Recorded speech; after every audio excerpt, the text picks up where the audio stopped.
Hey, welcome to a bunch of very special follow-throughs. We're going to be doing our Vacation Bible School all of this week, and it's all about power, God's power. What an important thing for us to see today, because power is so misunderstood.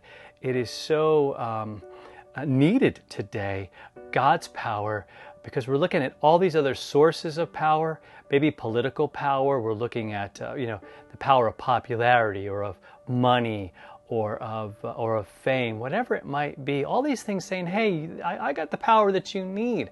And all of those sources of power are going to run out, just like your cell phone when you need it most and you haven't charged it, boom, it dies, right? Because its power is not unlimited, but God's is. God's is amazing, all right? So welcome to the follow through. 2 Timothy 1, chapter 1, verse 7. For God gave us a spirit not of fear, but of power and love and self-control. Now, I've heard this verse quoted a lot, and a lot of people, when they don't think you're being courageous, when they don't think you're standing up to the truth or against somebody, they'll use this verse. God doesn't give us a spirit of fear, so you need to do this or that. And it's always something that they want you to do. And I'm like, okay, I get it. But what is he talking about? Fear of what? What's he saying here? Now, when you look at the passage, and we talked about context a long time ago, he's talking about the faith that was in Timothy's mom and his grandma, that he inherited, right? This great faith about Jesus, this truth about Jesus. And he wants Timothy to fan into flame, he calls it, this gift that God has given to him. It's a gift to go and tell people about Jesus, to go and spread the good news and let people know that God is alive, that he loves them. And what Paul is trying to say, Paul's the writer here, Timothy's the guy he's writing to, a young pastor. A lot of people don't respect him because he's young. So he's up against a lot. And again, they're in a cultural environment that's hostile to Christianity. And so he's saying that this spirit that you have, Timothy, is not one where you just run and hide. When it comes to preaching the gospel, when it comes to adversity, when it comes to persecution, you've been given a spirit of what? Not fear.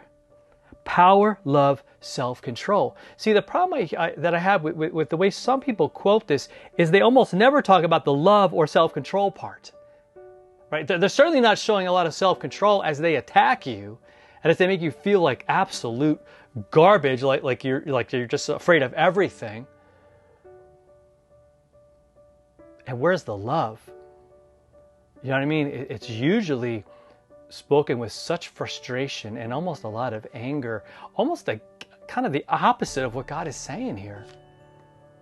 This was meant to encourage Timothy, challenge him, right? And I want someone to challenge me, because there are times where I'm a people pleaser. Maybe you are as well.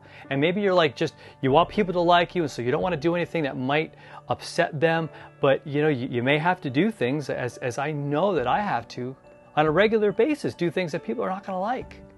But I know it's right, and I do it out of love, and I do it right after seeking God's face, saying, God, what do you want me to do? Because he has given me a spirit not of fear. I want to be able to look at things and really see them. That's part of it. It's not just our response to attacks, but it's our response to what's going on inside of us. God's given us power to preach, power to stand up to things, and power to just come alongside people and talk to them and love them and care about them. It's so much easier to just throw something negative out and then run and say, yeah, they're bad, and point fingers, and you're off in your corner, smug and self-righteous and correct. No, God's saying, go with his power. Remember that love is in there, and also self-control. He's giving you all the tools that you need to tell people about Jesus. Just keep doing that. keep living for that in whatever you do, no matter where you are. God's going to bless that. God's going to give you what you need to get through. He's going to give you that power. All right? We're talking about power again tomorrow. Hope to see you then.